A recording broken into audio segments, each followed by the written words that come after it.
তোমরা এই যে জেনজি না গেনজি কি জেনারেশন, তোমরা যে এত ভাব নাও, তোমরা তো দুর্বল অলস। এখান থেকে এইটুক স্কুল কলেজে যাওয়ার জন্য তোমরা গাড়িতে ওঠো, আর আমরা আমরা স্কুলে যাইতাম পায়ে হেঁটে। আমাদের সময় স্কুলে যাওয়ার জন্য নদী পার হওয়া লাগতো। ওই দিনকার কথা আমার আজও মনে আছে। আমি স্কুলে যাব, নদী পার হব, কিন্তু নৌকা নাই, সাঁতার কাটেই পার হয়ে গেলাম। কি আছে জীবনে? আর আরে ওদিনকার কথা মনে আছে?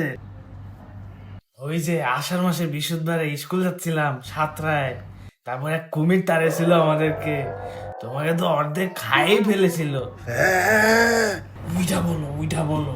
আমি তো সাঁতার কাটছি, হঠাৎ করে দেখি কি যেন আছে আমার পেঁচায় পুচায় টানে নিয়ে চলে যাচ্ছে। পরে ঘুরে দেখি যে একটা কুমির, আমার অর্ধেক শরীর কুমিরের পেটের ভিতরে। আমার তো ওই অবস্থায় খাড়া হয়ে গেল গায়ের লোম। আমি তো ভাবিছি তুমি ওই দিনই শেষ। কিন্তু আমি কিন্তু ঘাবড়ায় যাইনি। আমি ঘুরে কুমিরের মুখ পেঁচায় একটা লাথি মারি সাঁতার কেটে আগায় নদীর ওই পাড়ে চলে গেছি।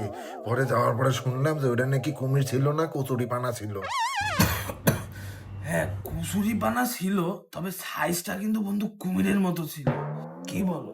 আরে হ্যাঁ, আর দাঁড়াও দাঁড়াও, কিন্তু তা তুমি এখানে কেন বলে দিলা যে এটা কুমির ছিল না, কচুরি পানা ছিল? আরে বন্ধু, সমস্যা নাই। এই জেনজি জেনারেশন এরা কচুরি পানা চেনে না, এটাই আপলোড করে দিই নাকি?